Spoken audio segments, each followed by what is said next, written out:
approximately 2,000 confined space entries are performed by Animal Nutrition Division employees around the world. It's absolutely critical that every single one of these entries is performed safely. The video you're about to see clearly describes how confined spaces can be entered safely. Although it may look easy in the video, if you do not complete each required step in the procedures, the results can be deadly. In short, you could lose your life. Training must be completed before anyone can enter a confined space.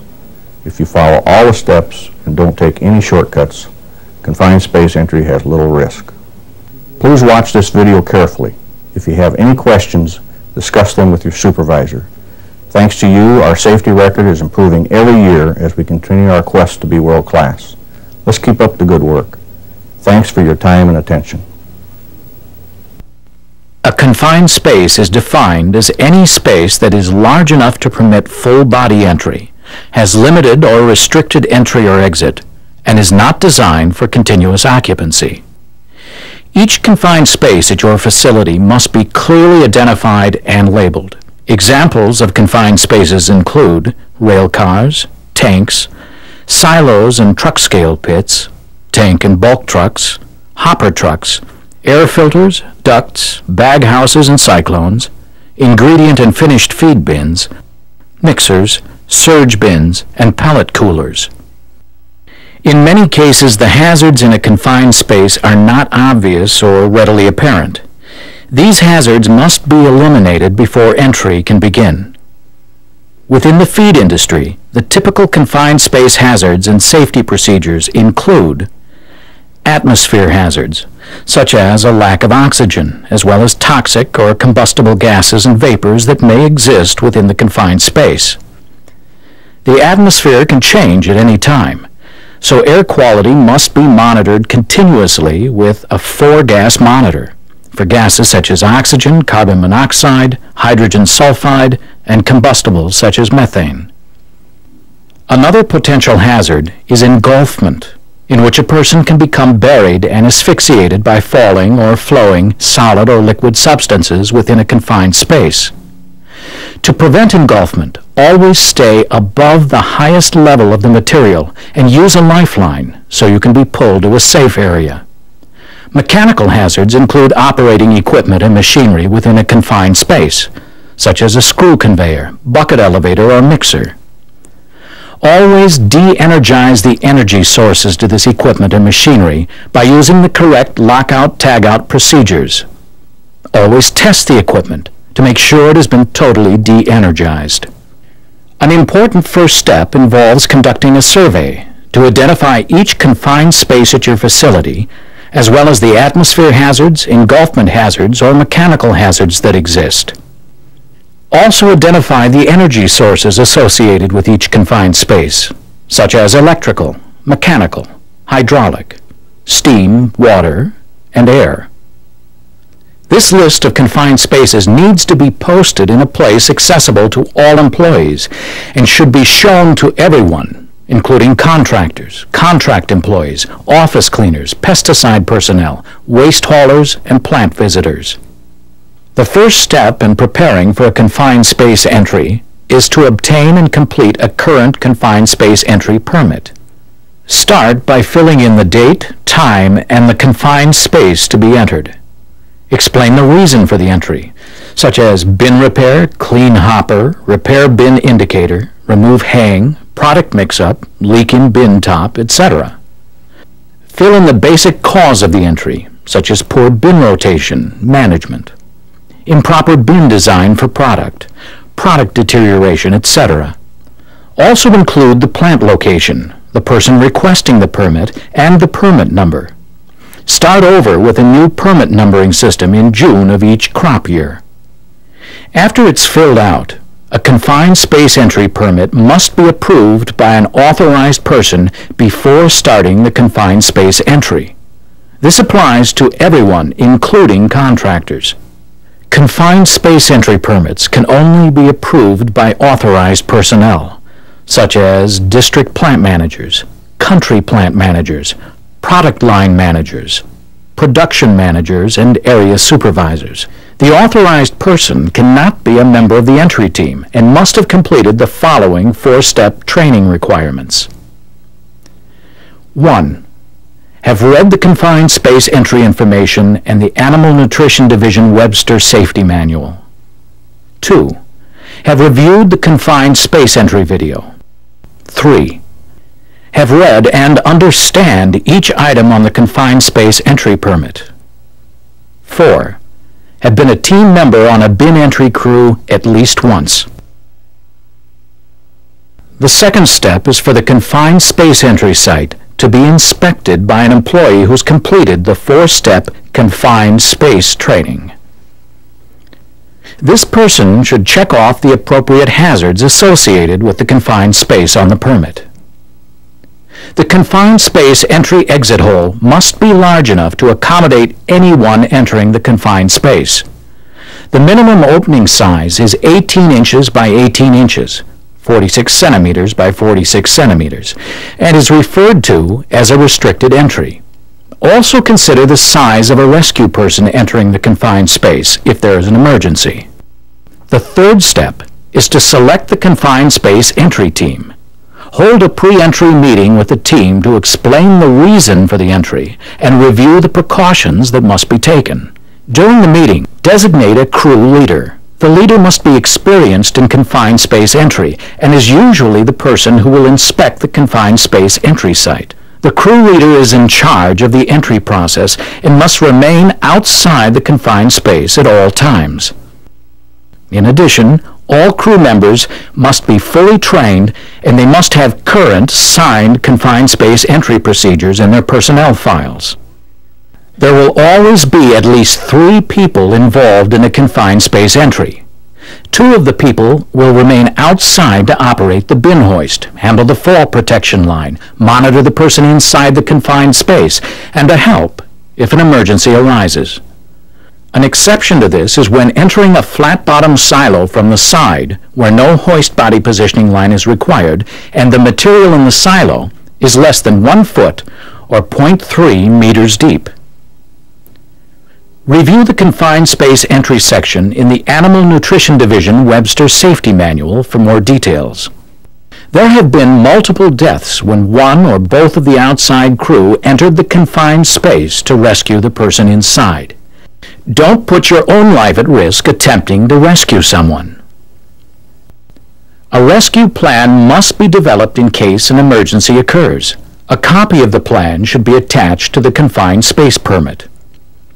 Most facilities will depend on off-site rescue, such as a local fire department or paramedics. Invite the off-site rescue team to your facility to discuss confined space entry and rescue procedures. If you do select an outside emergency service, at a minimum you must call them to discuss confined space entries. Are they willing to perform this emergency work for you? Is the emergency crew trained and equipped to perform rescues? What if the confined space is a deep bin? Are they available whenever you may be entering a confined space? Can they arrive at the plant in a timely manner? If you decide to use your own people for the rescue, they must first meet a list of specific requirements. Contact your production manager in Minneapolis if you have questions. After the meeting, all equipment associated with the confined space site must be de-energized, locked out, and tested to make sure all energy has been dissipated. This includes conveyors, augers, slide gates, hydraulic, steam and air lines, and mixer ribbons. The person entering the confined space should keep the padlock key in their pocket.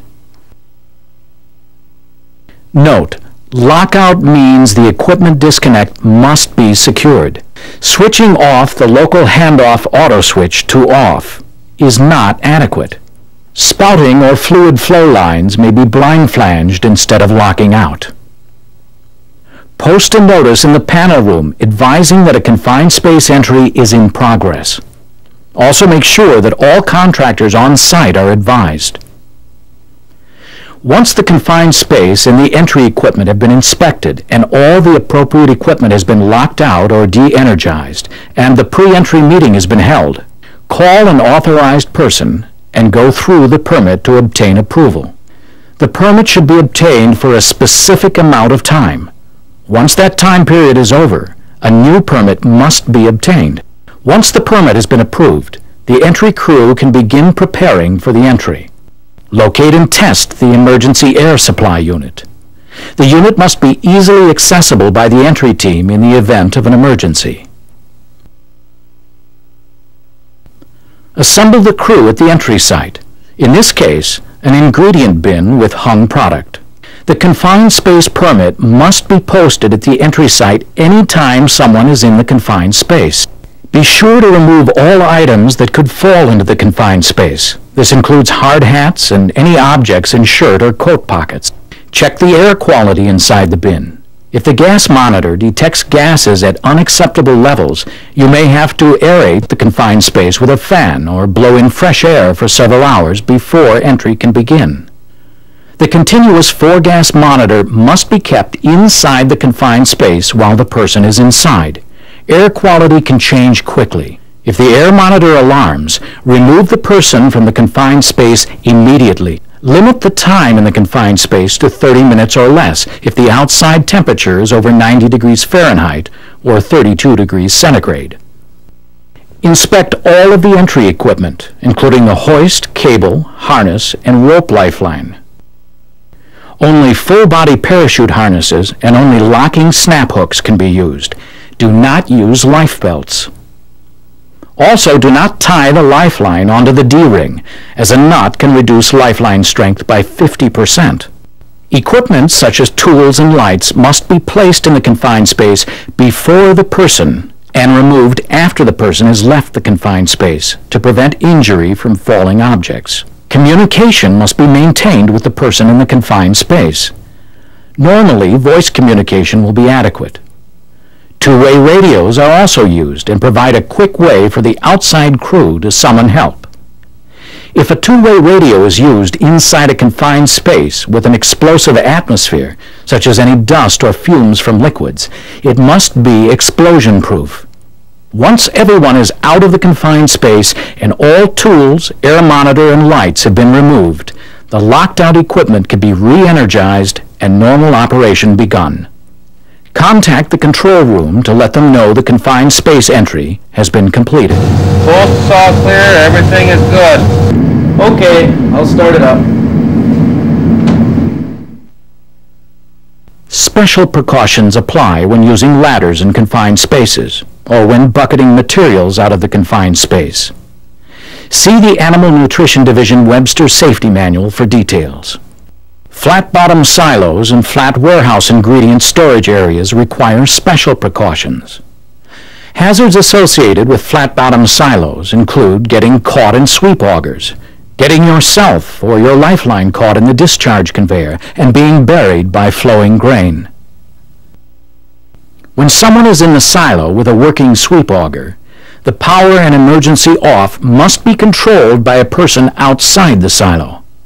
You need to always make sure the safety line does not get caught in the auger.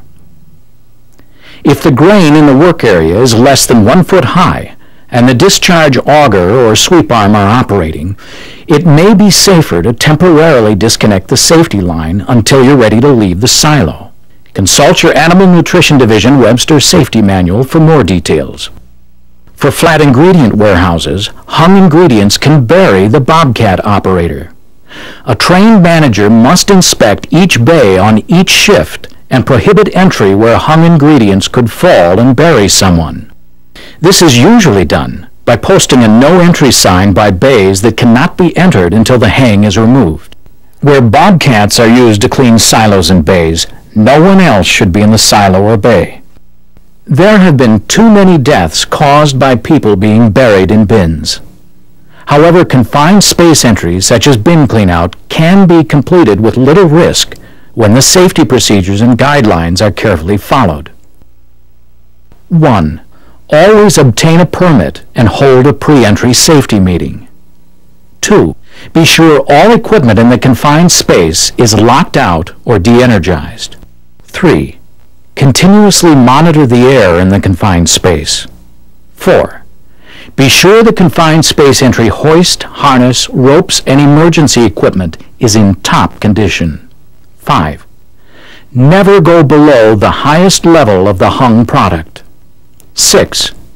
Never give up either the body positioning line attached to the chair or the lifeline attached to the parachute harness. 7. Use a locking snap hook when attaching the lifeline to the body harness.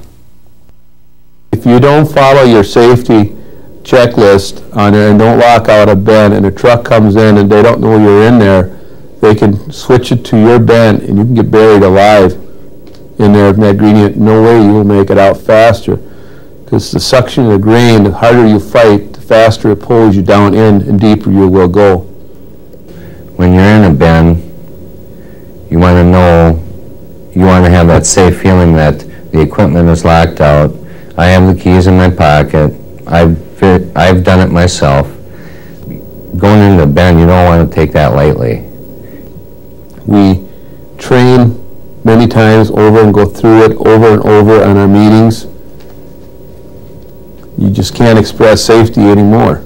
It just never quits because you want to go home. The safety part of it, and that checklist, and everything possible. You do not take this as a joke. It's serious. You always want to follow procedures and teamwork at all times.